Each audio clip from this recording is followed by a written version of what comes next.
다 함께 묵도하심으로 2월 9일 수요 예배를 하나님 앞에 올려드리도록 하겠습니다.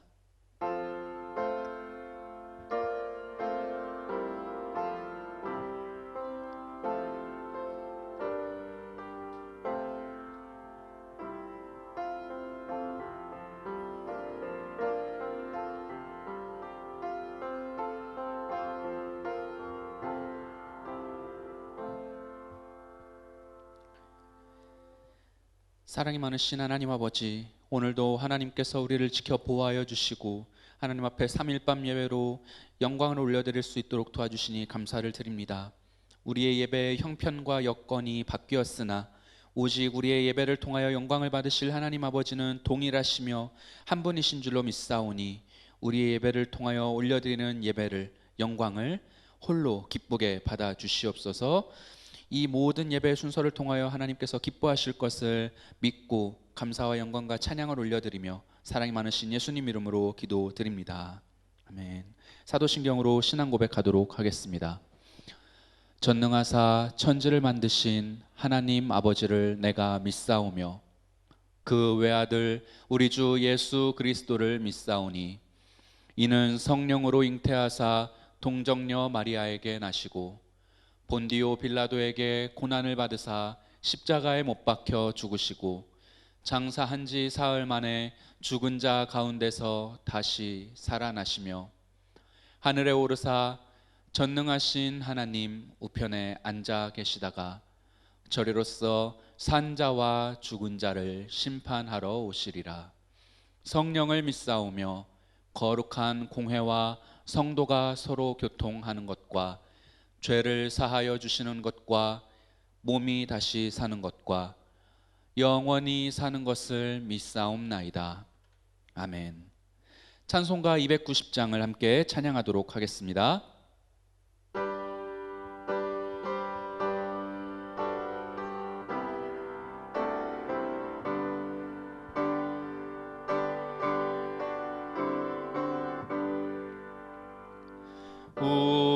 우리는 주님을 늘 배반하나 내 주 예수 여전히 날 부르사 그 참되신 사랑을 베푸시나니 내 형제여 주님을 곧 따르라. 주 널 위해 비네 주 널 위해 비네 주 널 위해 비네 항상 비시네. 주께서 풍성한 은혜를 내려 내 영혼이 나날이 복받으니 주 예수를 너희도 구주로 섬겨 곧 따르면 풍성한 복 받겠네. 주 널 위해 비네 주 널 위해 비네 주 널 위해 비네 항상 비시네. 무거운 짐 지고 애타는 인생 주 예수께 돌아와 곧 쉬어라. 내 주 예수 너희를 돌보실 때에 참 복락과 위가 넘치겠네. 주 널 위해 비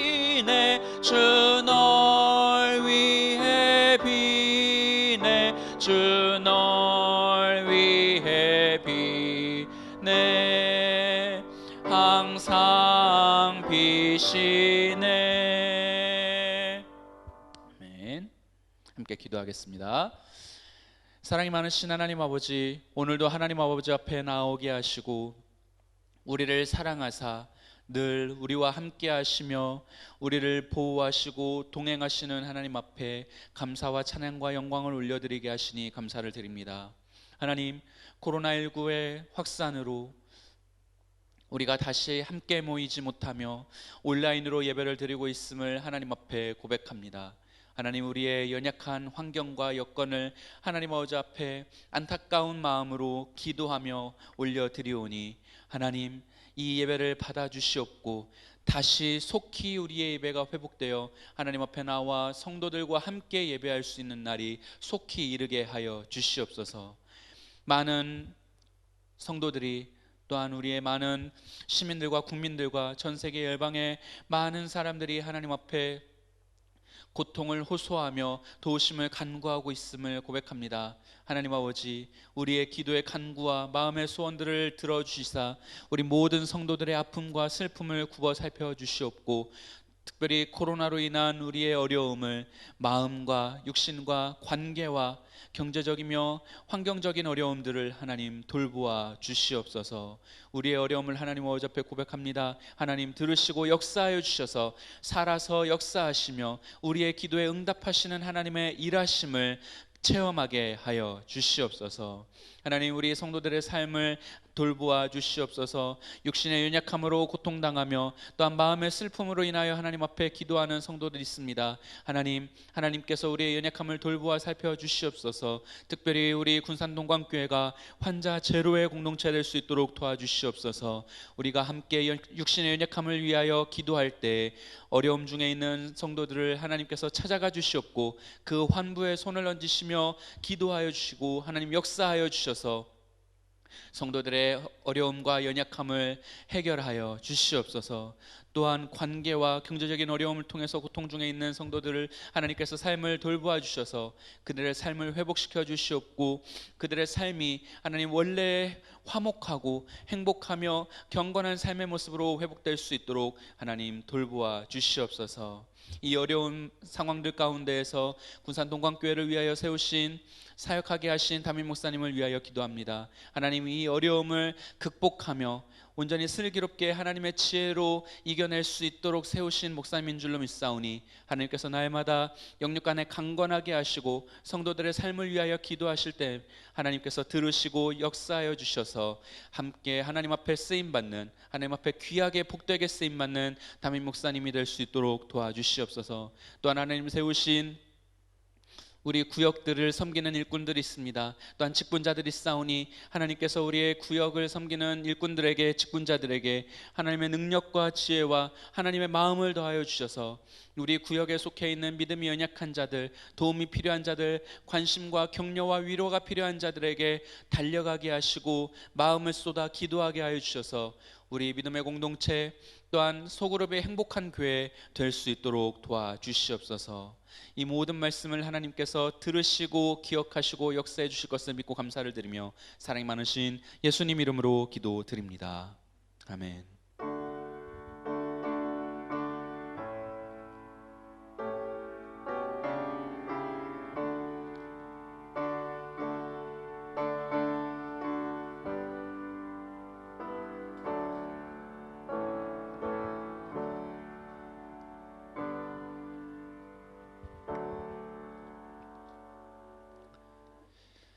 오늘 우리에게 주시는 하나님의 말씀은 창세기 20장입니다. 창세기 20장 1절부터 13절까지의 말씀입니다. 창세기 20장 1절부터 13절까지의 말씀, 구약성경 24면 24쪽에 있는 말씀입니다. 제가 봉독해 드리도록 하겠습니다. 창세기 12장 1절부터 13절까지의 말씀입니다. 아브라함이 거기서 네게브 땅으로 옮겨가 가데스와 술 사이 그랄에 거류하며 그의 아내 사라를 자기 누이라 하였으므로 그랄 왕 아비멜렉이 사람을 보내어 사라를 데려갔더니 그 밤에 하나님이 아비멜렉에게 현몽하시고 그에게 이르시되 내가 데려간 이 여인으로 말미암아 내가 죽으리니 그는 남편이 있는 여자임이라. 아비멜렉이 그 여인을 가까이 하지 아니하였으므로 그가 대답하되 주여 주께서 의로운 백성도 멸하시나이까.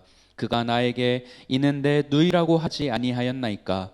그 여인도 그는 내 오라비라 하였사오니 나는 온전한 마음과 깨끗한 손으로 이렇게 하였나이다.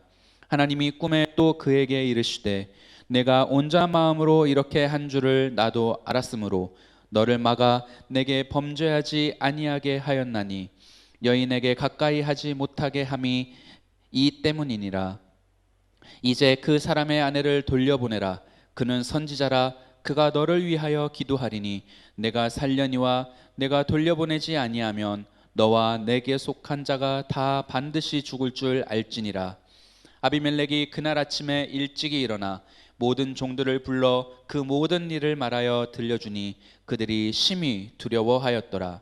아비멜렉이 아브라함을 불러서 그에게 이르되 내가 어찌하여 우리에게 이렇게 하느냐.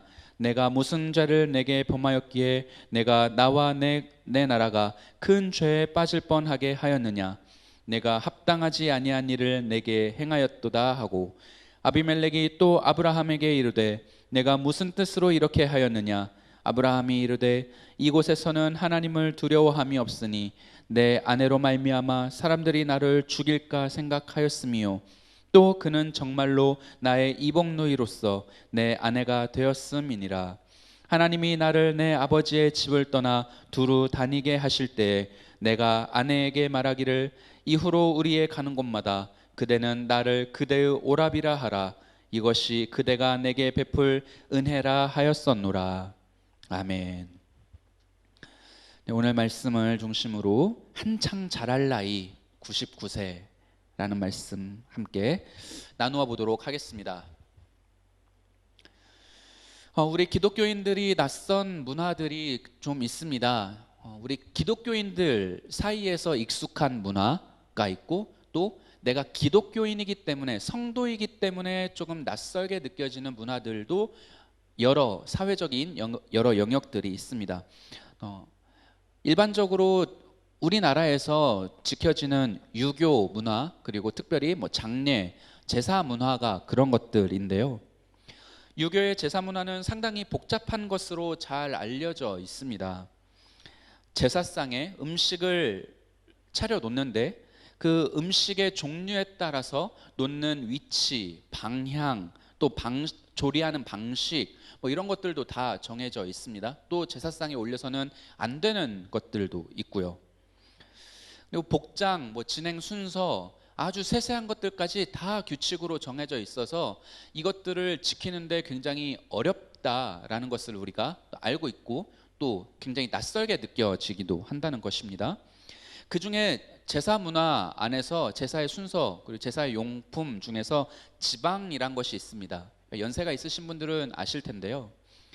그 밤 12시가 되면 제사상 한가운데 세워두었다가 밤 12시가 되면 태우는 걸로 이제 저는 알고 있는데 밖에 나가서 태우는 것이죠. 밖에 나가서 태워서 그 재를 날려보내는 것인데 이 종이에 한자로 길게 한 줄로 적혀 있게 되는데 이 종이 지방에 적히는 내용도 제사의 주체, 그러니까 제사상을 받는 제사의 주인공의 존재에 따라서 다른 내용이 적히게 된다는 것입니다. 여러 가지 문구가 정해져 있는데 그 중에서 학생이라는 한자가 적혀 들어가게 됩니다.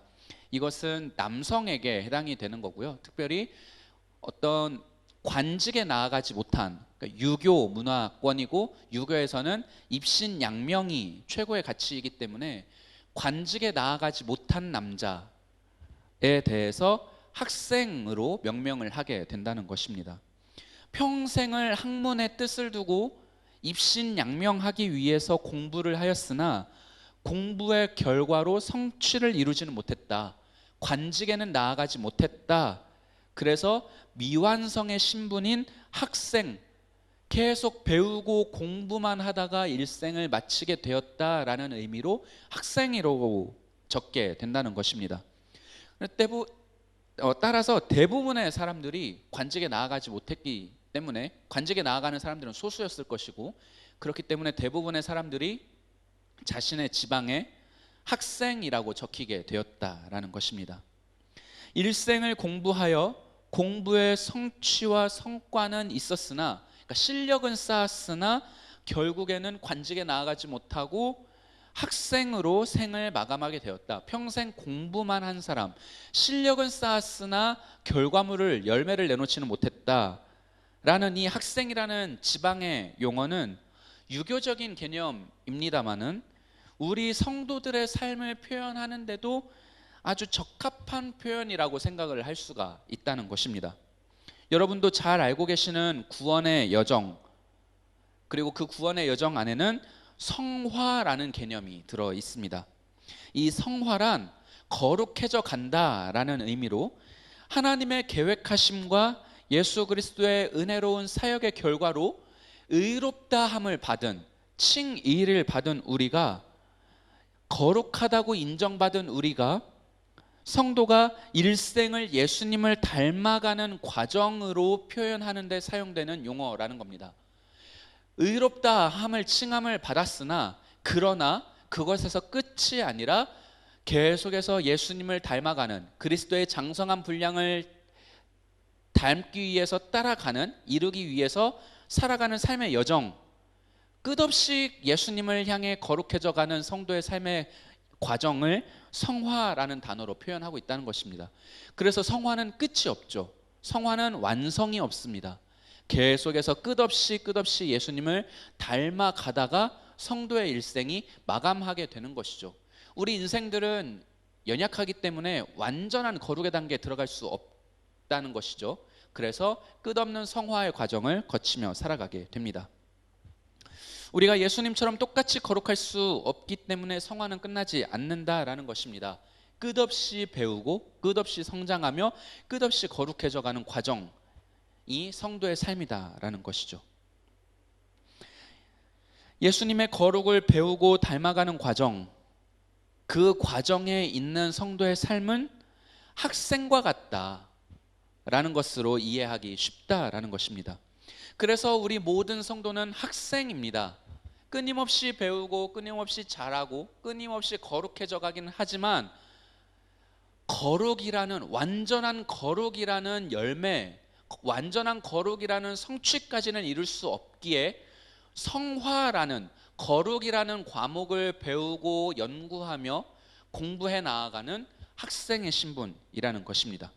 조금씩 성장하고 배우고 나아지고는 있지만, 실력이 쌓이고는 있지만 여전히 끝없이 다듬을 것이 있고 배울 점이 있는 학생, 그것이 성도의 모습의 본질이라는 것이죠. 그리고 오늘 우리가 읽은 본문의 주인공인 아브라함 역시 학생일 수밖에 없었다라는 것을 오늘 본문 말씀을 통해서 발견하게 됩니다. 우리의 믿음의 모델이 될 만한, 믿음의 조상으로 알려진 아브라함도 일생을 배우며 자라며 실력을 쌓아 나갔던 학생이었다라는 사실은 연약한 우리에게 참 큰 위로와 격려가 되는 부분이기도 합니다. 오늘 본문 말씀을 통해서 아브라함도 학생으로서 어떤 연약함을 가지고 있었는가, 그리고 그 아브라함도 거룩이라는 공부를 배워나가는 과정을 통해서 어떻게 성장했는가, 어떻게 하나님 앞에서 거룩을 이루어갔고 자라갔는가를 함께 살펴보려고 한다는 것입니다. 이를 통해서 하나님께서 성도의 연약함을 어떻게 이끌어 주시고 성장하게 하시는지 깨닫고, 저와 여러분도 연약한 학생으로서 믿음의 성숙과 성장을 이루어갈 수 있게 되는 소망을 가지게 되는 시간이 되기를 주님의 이름으로 기대합니다. 오늘 우리가 읽은 본문은 여러모로 이해하기 어려운 이야기가 등장하고 있습니다. 믿음의 조상인 아브라함이 했던 행동이라고는 받아들이기 어려운 모습의 이야기가 등장하고 있기 때문입니다. 개인적으로 한 사람의 가장이면서 남편이었던, 그러니까 성도를 떠나서 한 사람의 남편이고 가장으로서 아브라함이 어떻게 이런 행동을 할 수 있었을까, 참 성도를 떠나서 한 사람의 인간으로서도 하기 어려운 행동을 아무렇지도 않게 하고 있는 비겁한 모습을 보이고 있기 때문에 더 그렇게 느껴지게 됩니다. 오늘 본문에서 보여주는 아브라함의 약점, 연약함에 대해서 조금 더 구체적으로 살펴보도록 하겠습니다. 첫 번째로 아브라함은 하나님을 온전하게 믿지 못했습니다. 아브라함은 우리에게 믿음의 조상으로 알려져 있고 우리가 믿음의 조상으로 인정하고는 있지만 처음부터 완벽한 믿음으로 하나님을 신뢰하고 강철 같은 믿음을 소유했던 것은 아닌 것처럼 보입니다. 왜냐하면 아브라함은 하나님이 자신을 지켜주심으로 안전할 것이다 라는 확신을 가지지 않은 것처럼 행동하고 있기 때문입니다. 우리가 잘 알고 있는 것처럼 아브라함이 아내인 사라를 나를 오빠라고 부르시오, 나는 당신을 동생이라고 말하겠습니다 라고 했던 것 때문에 이 사라를, 아내인 사라를 빼앗길 뻔한 사건이 오늘 말씀을 포함해서 2번이나 반복되고 있기 때문입니다.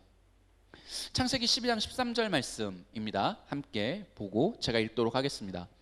원하건대 그대는 나의 누이라 하라.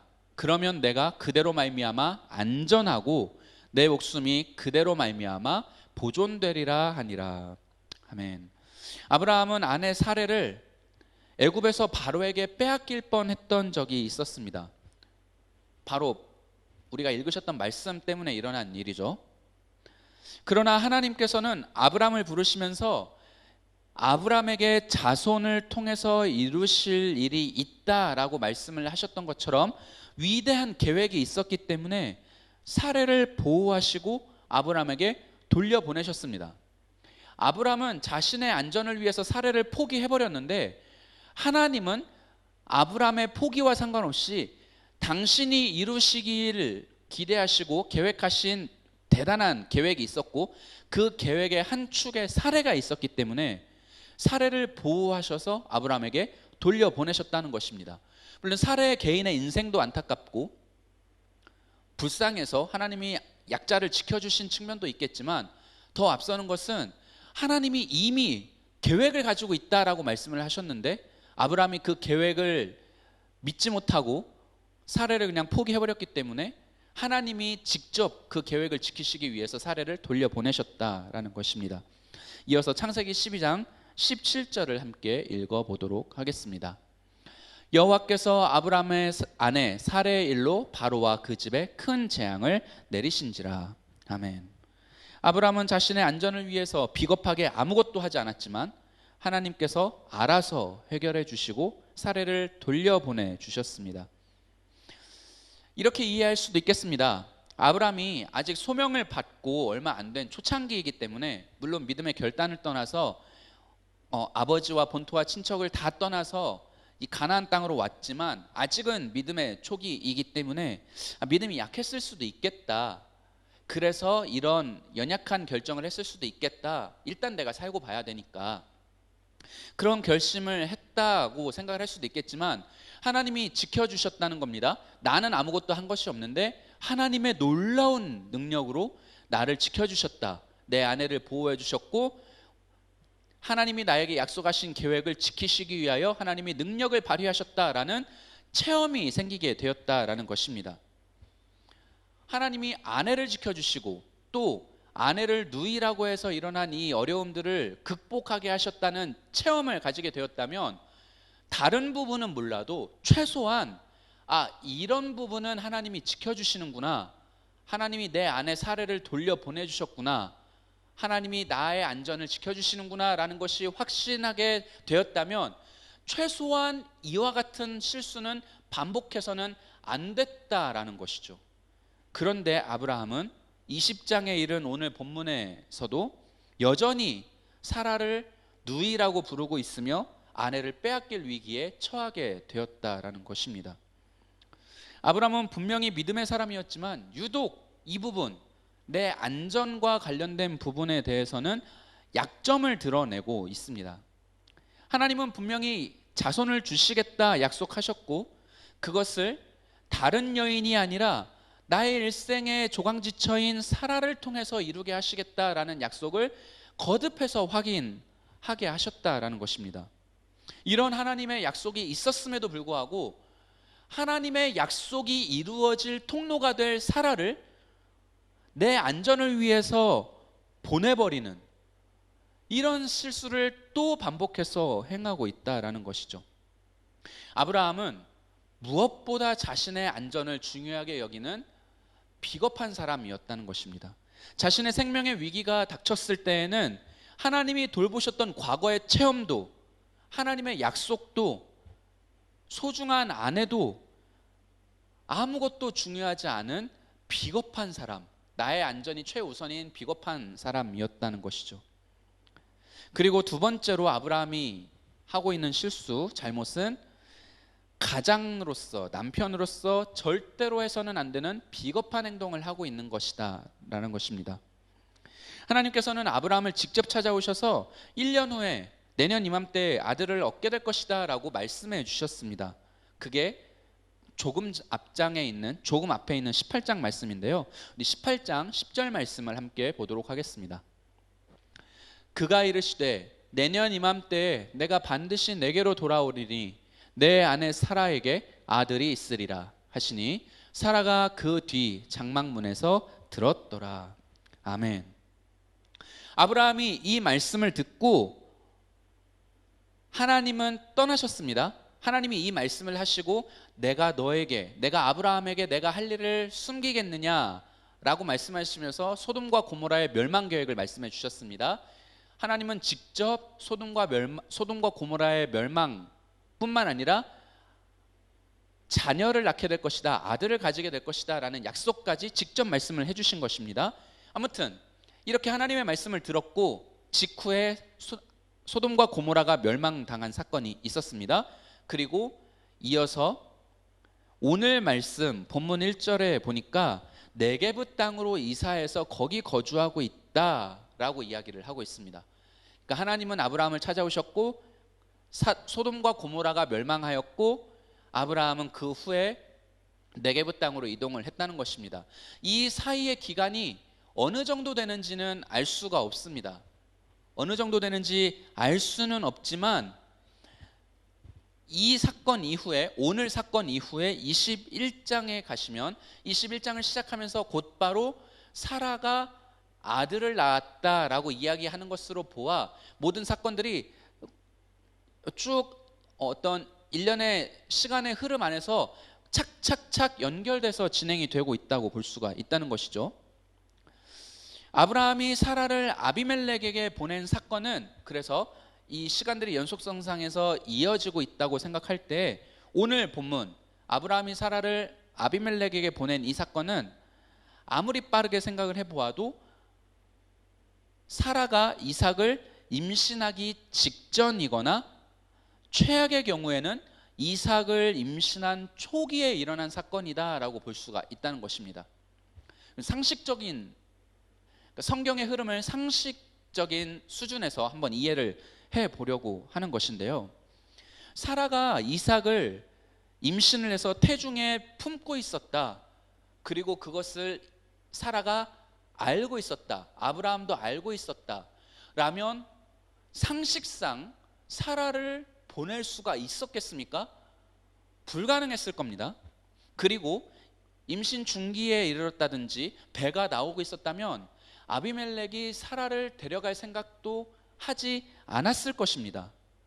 그렇기 때문에 사라가 임신을 하기 직전, 하나님께서 내년 이맘때 자녀를 낳게 될 것이다, 그리고 사람의 임신 기간이 약 9개월에서 10개월 이 정도, 9개월 정도라고 볼 때, 실제 품고 있는 기간이 9개월 정도라고 볼 때 이 직후에 소돔과 고모라가 멸망당한 사건 직후에 일어난 일이라고 볼 때 사라는 임신하기 직전이거나 혹은 이삭을 태에 품고 아직 사라 자신조차도 깨닫지 못한 임신의 극초기의 상황이었을 수 있다는 것입니다.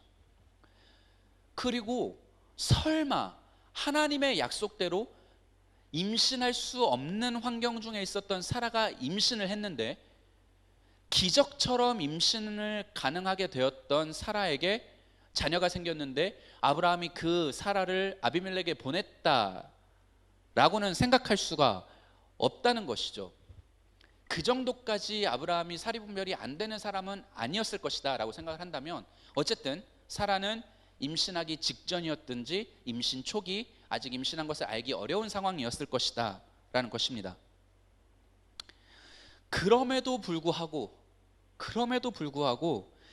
나의 안전을 위해서 하나님의 약속으로 임신을 했거나 임신의 가능성이 있는 아내를 다른 남자에게 보냈다는 것은 상식적으로 너무나 말도 안 되고 비겁한 남편의 행동이었다라는 것입니다. 1차적으로 하나님의 말씀을 믿지 않았다라고 볼 수 있는 것이고요, 믿었다 손 치더라도 믿었다면 임신의 가능성을 가지고 있는 내 아내를 다른 남자에게 보냈다는 상식적이고 도덕적인 수준에서 말도 안 되는 결정을 오늘 아브라함이 하고 있다는 것입니다. 여성분들, 이런 남편하고 같이 사실 수 있겠습니까? 네, 제가 여성이라면 이런 남편하고는 같이 못 살 것 같은데, 네, 그렇습니다. 아브라함은 이런 잘못을 저지르고 있었다는 것입니다. 사랑하는 성도 여러분, 아브라함은 하나님의 백성으로서, 남편이자 가장으로서 자신의 역할과 책임을 포기해버렸습니다. 그러나 하나님께서는 아브라함이 여전히 약점을 가지고 있으며 그 약점을 극복하고 믿음의 조상으로 세워질 수 있는 사람이라고 인정하시고 참아주셨다라는 것입니다. 하나님께서는 자손에 대해서 약속해 주셨을 뿐만 아니라 그 약속을 지키시기 위해 비겁하고 능력이 없는 아브라함을 도와주셨습니다. 아브라함은 하나님을 향한 믿음을 가진 사람이었습니다만 그 역시 성장하며 세워져가는 연약한 존재였기 때문입니다. 믿음을 가지고 있는 것은 분명하고 하나님의 백성인 것은 맞지만 여전히 약점을 가지고 있으며 자라나는 중에 있는 사람이었다라는 것이죠. 하나님은 아브라함을 그렇게 바라보셨습니다. 아브라함은 인간적인 기준으로 보기에 매우 실망스러운 모습을 보여주고 있습니다. 그러나 하나님께는 그것이 중요하지 않은 문제였습니다. 하나님은 아브라함에 대해서 정확하게 알고 계셨기 때문입니다. 요한복음 2장 25절 말씀입니다. 또 사람에 대하여 누구의 증언도 받으실 필요가 없었으니 이는 그가 친히 사람의 속에 있는 것을 아셨음이니라. 아멘. 사람의 중심을 살피시는 하나님은 누구의 설명도 누구의 변명도 듣고 판단하실 필요가 없는 전지하신 분이었기 때문에 그렇습니다.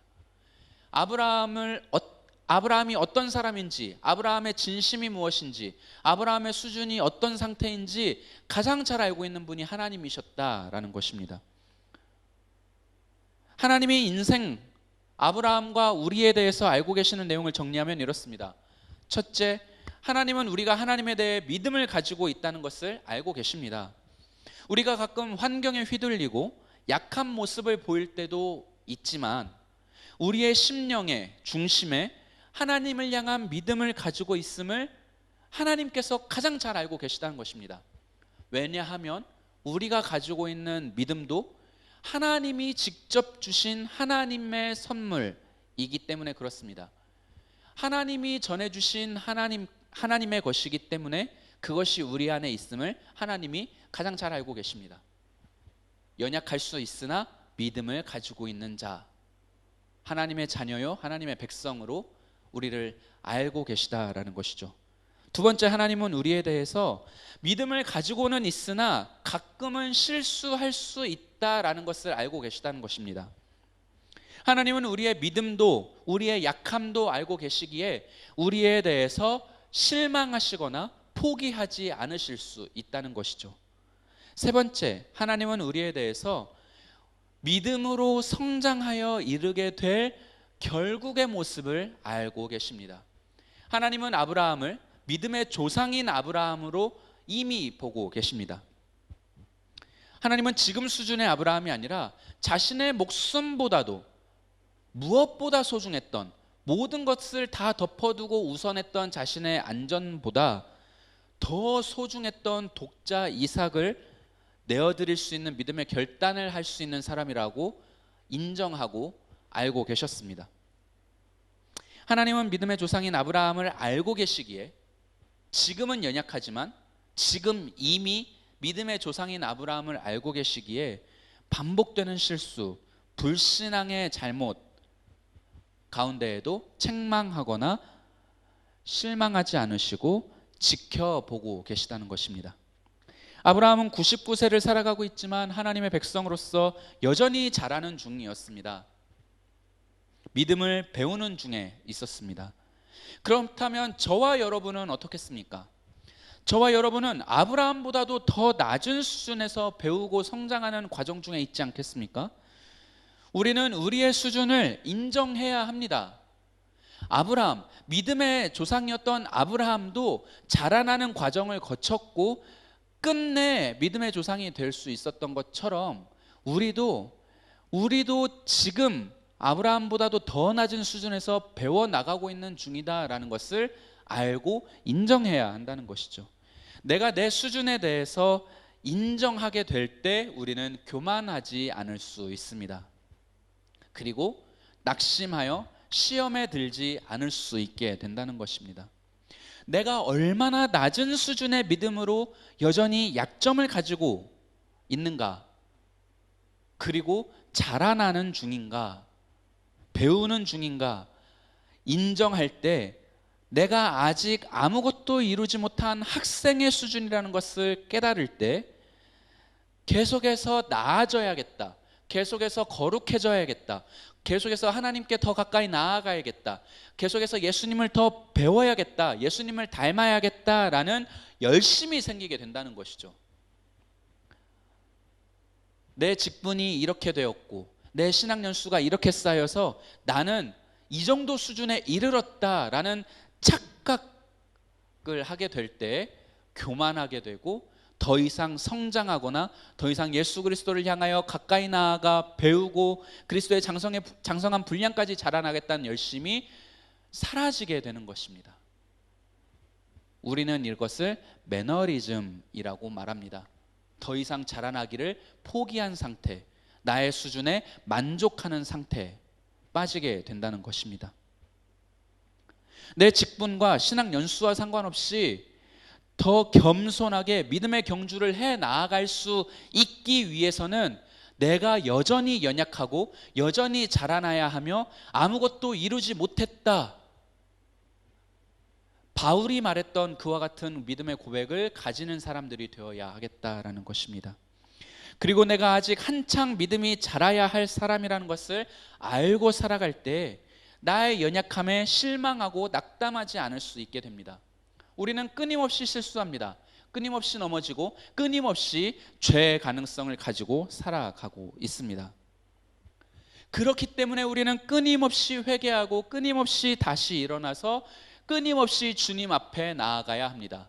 끊임없이 십자가를 붙들어야 하고 끊임없이 예수 그리스도의 보혈의 능력을 의지해야 하는 것입니다. 내가 나의 수준을 인정할 때 나의 신앙의 태도가, 나의 신앙의 열심이 달라지게 된다는 것이죠. 사랑하는 성도 여러분, 아직 배울 것이 있고 잘할 것이 남아있다는 것은 우리에게 더 큰 가능성이 남아있다는 것을 알려주게 됩니다. 우리는 더 믿음으로 성장하고 예수님을 닮아갈 수 있는 가능성을 가진 성장기 학생들입니다. 다 아는 말씀인 것 같지만 다시 읽고 또 읽을 때 그 말씀에서 새로운 은혜와 깨달음이 찾아오게 됩니다. 아마 경험들이 있으실 것입니다. 찬양을 듣고 부를 때마다 새로운 감동이 우리에게 찾아오는 것입니다. 우리는 연약하고 죄를 짓지만 그래서 더 하나님께 가까이 나아갈 가능성을 가지고 있습니다. 아브라함도 한창 자랄 나이였던 것처럼 우리도 여전히 한창 자랄 가능성을 가지고 있습니다. 오늘 하루, 이번 한 주를 겸손하게 자라나는 성장기 학생과 같이 새로운 마음과 새로운 열심으로 주님 앞에 서서 살아가게 되시는 그런 마음으로 성경 필사에 도전하시고 그런 마음으로 훈련 사역에 참여할 열심을 내시고, 그런 마음으로 온라인이지만 예배를 사모하는 마음으로 나아오시는 저와 여러분 되기를 주님의 이름으로 축복하고 부탁을 드립니다. 기도하겠습니다. 사랑이 많으신 하나님 아버지, 우리는 연약한 사람들입니다. 그러나 연약하기에 더욱 하나님 앞에 자라날 가능성을 가지고 있는 사람들입니다. 하나님께서 주신 은혜로, 하나님께서 주신 은혜와 사랑을 바탕으로 근거로 하여 주님 앞에 더 가까이 나아가게 하시며 더욱더 믿음의 성장과 진보를 이루어가는 믿음의 백성들 되도록 도와주시옵소서. 오늘 하루, 이번 한 주 그와 같이 나의 연약함 가운데 이 연약함을 극복하기 위하여, 나의 약점을 극복하고 더욱더 성장하기 위하여 애쓰고 힘쓰며 주님 앞에 살아가는 성장기 학생과 같이 겸손한 삶의 신앙을 가지고 살아가는 우리가 되도록 도와주시길 바라며, 그렇게 노력하며 수고하며 살아가는 우리와 함께 하셔서 더 큰 위로와 격려와 능력으로 입혀주실 하나님께 감사와 영광을 올려드리며 사랑이 많으신 예수님 이름으로 기도드립니다. 아멘. 찬송가 310장을 함께 찬양하도록 하겠습니다.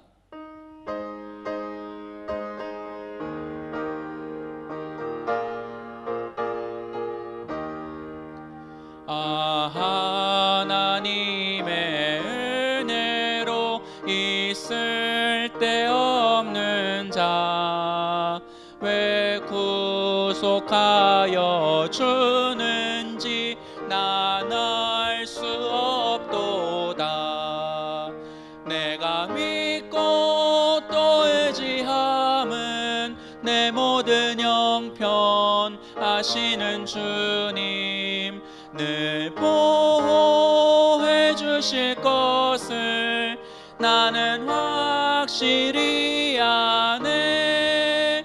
왜 내게 굳세 믿음과 또 복음 주셔서 내 마음이 항상 편한지 난 알 수 없도다. 내가 믿고 또 의지함은 내 모든 형편 아시는 주님 늘 보호해 주실 것을 나는 확실히 아네. 왜 내게 성령 주셔서 내 마음 감동해 주 예수 믿게 하는지 난 알 수 없도다. 내가 믿고 또 의지함은 내 모든 형편 아시는 주님 늘 보호해 주실 것을 나는 확실히 아네. 주 언제 강림하실지 혹밤에 혹낮에 또 주님 만날 그곳도 난 알 수 없도다. 내가 믿고 또 의지함은 내 모든 형편 아시는 주님 늘 보호해 주실 것을 나는 확실히 아네. 아멘. 교회 앞에 교회 소식을 알려드리도록 하겠습니다. 지속적인 코로나 바이러스의 확진으로 인해서 당분간 모든 예배는 온라인으로 진행을 하게 됩니다. 새벽 예배는 교회 홈페이지에 들어오시거나 어플을 사용하시면 새벽 예배 묵상지가 제공이 되고 있습니다. 확인해 주시고 새벽 예배 활용해 주시면 감사하겠습니다. 임직 후보 대상자들을 확인해 주시고 후보들과 투표 기준을 주보를 참고하여 주셔서 직원 선출의 선거에 참여해 주시면 감사하겠습니다. 방송실에서 음향과 영상으로 섬기실 봉사자분을 모집을 하고 있습니다. 윤중근 목사님께 문의해 주시면 감사하겠습니다. 토요학교 신청을 계속해서 받고 있습니다. 신청과 문의는 사무실로 해주시거나 소태범 목사에게 해주시면 감사하겠습니다. 옛꿈학교는 6세에서 13세, 예담학교는 청소년 중고등부 학생이 대상입니다. 중고등부 겨울 수련회를 온라인으로 진행합니다. 소태범 목사나 중고등부 각반 선생님들께 문의해 주시면 감사하겠습니다. 훈련 사역도 계속해서 신청을 받고 있습니다. 사무실로 문의해 주시면 감사하겠습니다. 다 함께 주기도문으로 예배를 마치도록 하겠습니다. 하늘에 계신 우리 아버지여, 이름이 거룩히 여김을 받으시오며 나라의 마옵시며 뜻이 하늘에서 이룬 것 같이 땅에서도 이루어지이다. 오늘날 우리에게 일용할 양식을 주옵시고 우리가 우리에게 죄 지은 자를 사하여 준 것 같이 우리 죄를 사하여 주옵시고 우리를 시험에 들게 하지 마옵시고 다만 악에서 구하옵소서. 대개의 나라와 권세와 영광이 아버지께 영원히 있사옵나이다. 아멘.